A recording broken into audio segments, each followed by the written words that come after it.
ولا جناح علیکم، تم پر کچھ گناہ نہیں، فیما عرضتم به من خطبۃ النساء، اس بات میں جو پردہ رکھ کر تم عورتوں کو نکاح کا پیغام دے دو۔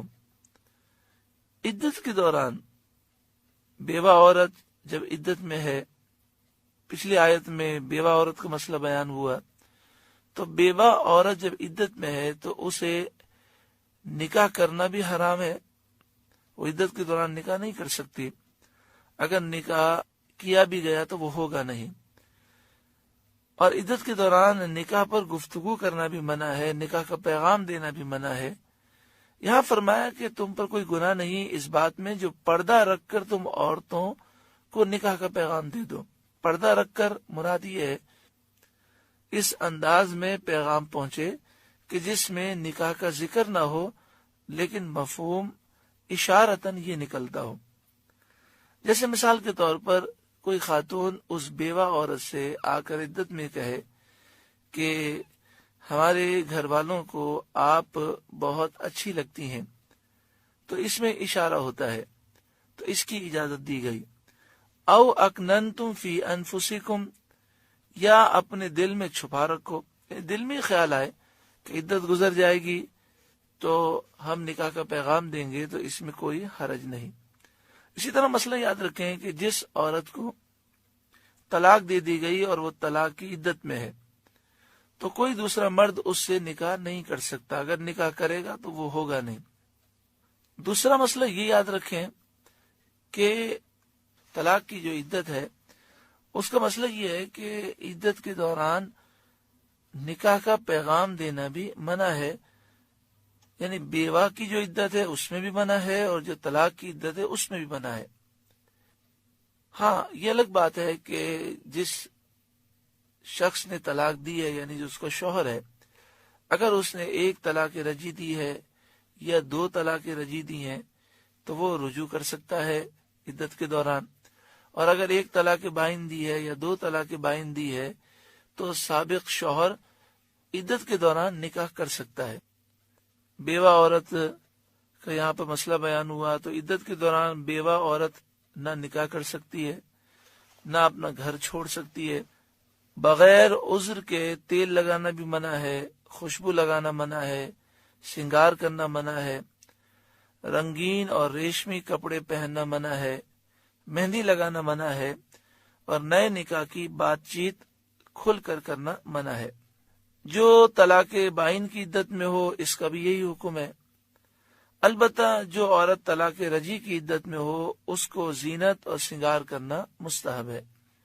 ولا جناح علیکم فیما عرضتم به من خطبۃ النساء، اور تم پر گناہ نہیں اس بات میں جو پردہ رکھ کر تم عورتوں کو نکاح کا پیغام دو۔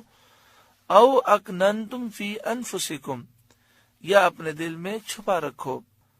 آگے ارشاد فرمایا علم اللہ، اللہ جانتا ہے، انکم ستذکرونہن، کہ اب تم ان کی یاد کرو گے، ولیکن لا تواعدوہن سرا، ہاں ان سے خفیہ وعدہ نہ کر رکھو، الا ان تقولوا قولا معروفا، مگر یہ کہ اتنی بات کہو جو شریعت میں معروف ہے۔ ولا تعزموا عقدۃ النکاح، اور نکاح کی گرہ پکی نہ کرو، یعنی نکاح نہ کرو عدت میں، حتی یبلغ الکتاب اجلا، جب تک لکھا ہوا حکم اپنی میعاد کو نہ پہنچ لے، یعنی جب تک عدت پوری نہ ہو جائے تم ایسی خاتون سے نکاح نہ کرو۔ وَاعْلَمُوا، اور خوب جان لو، ان اللہ یعلم ما فی انفسکم، بے شک اللہ تعالی خوب جانتا ہے جو کچھ تمہارے دلوں میں ہے، فاحذروہ، تو اس سے ڈرو، وَاعْلَمُوا، اور خوب جان لو، ان اللہ غفور حلیم، کہ اللہ بخشنے والا حلم والا ہے۔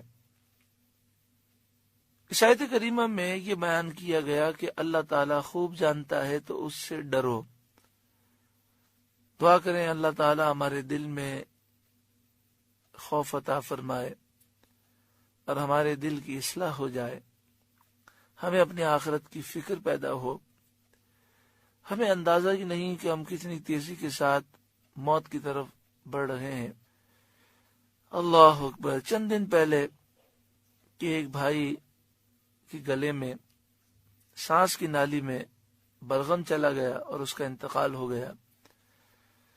جمعرات کو ایک بھائی نے مجھے بتایا کہ میری بہن جس کی عمر 20 سال تھی، اتوار کے دن ہم نے ناشتہ کیا، ناشتے کے بعد اس کی طبیعت خراب ہو گئی، اس کے ہاتھ پاؤں مڑ گئے، ہم ڈاکٹر کے پاس لے گئے تو راستے میں اس کا انتقال ہو گیا۔ ڈاکٹروں نے کہا کہ اس کے دل نے کام کرنا چھوڑ دیا تھا اور وہ آہستہ کام کر رہا تھا، پھر آخرکار وہ بند ہو گیا، اس لیے اس کا انتقال ہو گیا۔ تو وہ یہ بات کر رہے تھے تو ایک اور بھائی آئے تو انہوں نے کہا کہ ایک ہماری رشتہ دار خاتون ہے، وہ اپنے 4 سال کے بچے کے لیے دوائی لے کر آئیں اور دوائی پلائی تو دوائی نے ریئیکشن کر دیا اور وہ بچہ نیلا پڑ گیا اور پھر اس کا انتقال ہو گیا۔ بچہ ہو، جوان ہو، بوڑھا ہو، ہم نہیں جانتے کہ ہم کتنا دن اب زندہ رہیں گے۔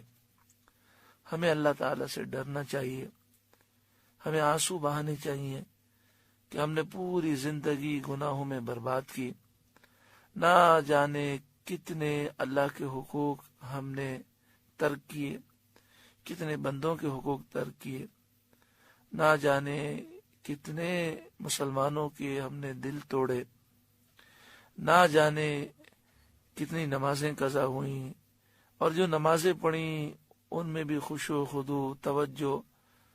اللہ تعالی ہمیں معاف فرمائے۔ ہمیں رونا چاہیے، خوب دعائیں کرنی چاہیے، نہ جانے کون سی رات ہماری زندگی کی آخری رات ہو۔ اللہ تعالیٰ بخشنے والا ہے، جو اللہ کی بارگاہ میں توبہ کرتا ہے اللہ اس پہ کرم فرماتا ہے۔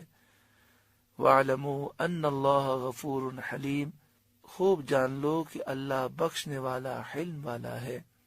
اللہ رب العالمین ہم سب کو عمل کی توفیق عطا فرمائے۔ سورہ بقرہ کا 30واں رکوع مکمل ہوا، اس میں جو نصیحتیں ہم نے سماعت کی اللہ عمل کی توفیق عطا فرمائے۔ پہلے بھی عرض کیا گیا کہ طلاق کے مسائل، نکاح کے مسائل، عدت کے مسائل، طلاق رجعی، طلاق بائنہ، کن الفاظ سے طلاق رجعی ہوتی ہے، کن الفاظ سے طلاق بائنہ ہوتی ہے، پھر عدت کے کیا مسائل ہیں، بچوں کی پرورش کے کیا مسائل ہیں، اس کے علاوہ زندگی کے تمام مسائل ہمیں سیکھنے چاہیے۔ اور اس کے لیے بہترین کتاب باہر شریعت ہے، جس کے 20 حصے ہیں، اور 20 حصوں میں عقائد کا بیان بھی ہے اور عبادات کا بیان بھی ہے، معاملات کا بھی بیان ہے، اور ماشاءاللہ تمام ضروری مسائل اس میں جمع کیے گئے ہیں۔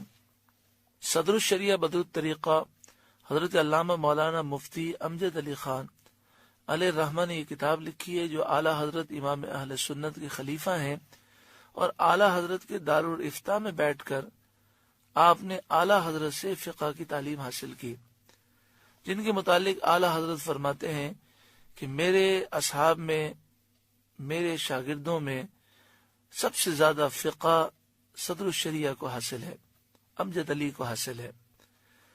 انہوں نے یہ کتاب 27 سال میں لکھی ہے اور بڑی تحقیق سے لکھی ہے۔ یہ ہر گھر میں ہونی چاہیے اور مسئلہ ہمیں پڑھنا چاہیے، سمجھنے کی کوشش کرنی چاہیے، نہ سمجھ میں آئے تو علماء سے رجوع کرنا چاہیے۔ اللہ تبارک و تعالی عمل کی توفیق عطا فرمائے۔